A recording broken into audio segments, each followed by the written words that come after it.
I'm going to start out this portrait with a manganese blue, a light blue drawing. My teacher always used this to block in his color pieces. I believe that it added somewhat a difficult color. It's difficult to put this color on at the end of a piece and have it read right, but underneath it affects some other colors as you put it on, and it's a bright enough color to keep the chroma high. If you start with a dull color, um, then you have to add color to it. Now here I'm putting in the light plane because I've already established where the shadow is going to be with the drawing, and so um, uh, the 7-step method of doing a portrait here is I'm actually creating where the shadows are by applying the light plane. I do this sometimes because the light plane is easier to see on a gray paper. The shadows, create themselves, and I'll make them darker later. But in the beginning, I'm laying it in, trying to get a note for each of the light planes, each thing in there. And that's what I'll be doing here for a little while until that gets done.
Well, I've slowed the video down so that I can show how I mix colors one at a time.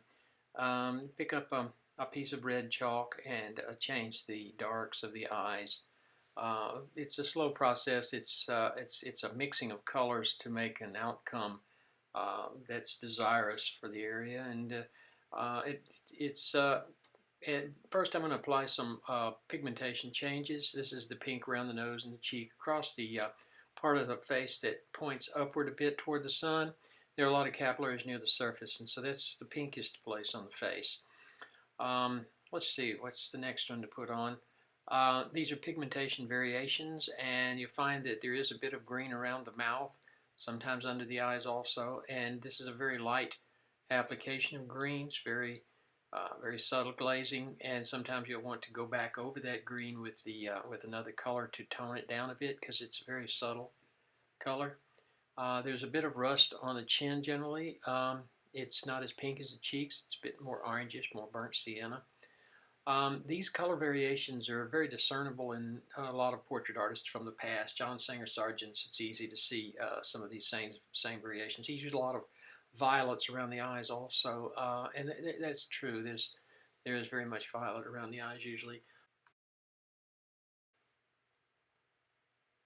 So the pigmentation variation on the forehead is yellow, and for the light plane part, we'll use a lemonish yellow or Naples yellow even. And then for the halftone and the shadow, we'll go to a deeper yellow, like a cadmium yellow deep, possibly yellow ochre with some cadmium yellow deep. And it will produce the rounded effect for the forehead.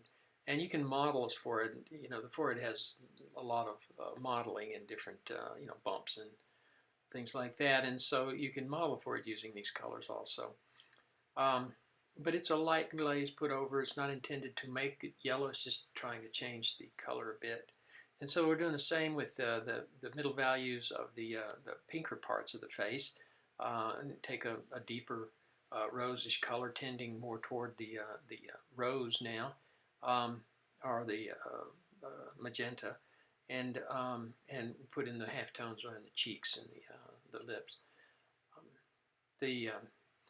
The shadows that I've got up there, I'm going to be warming them up, and they need to be much denser. So I'm going to be blending with a red color.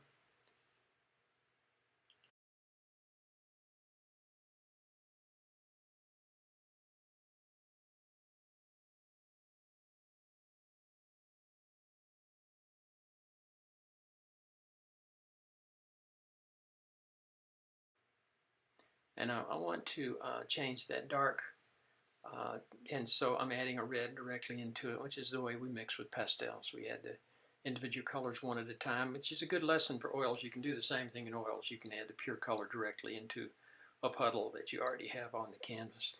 And this is to unify and to make all those shadows up there that are similar, keeping them similar until we start making the variations within them. I'll be changing the color of her eyes, of course, but I want the whole note to be consistent before I do that. Consistent in relation to the other whole notes on the face. And so we'll see how this goes.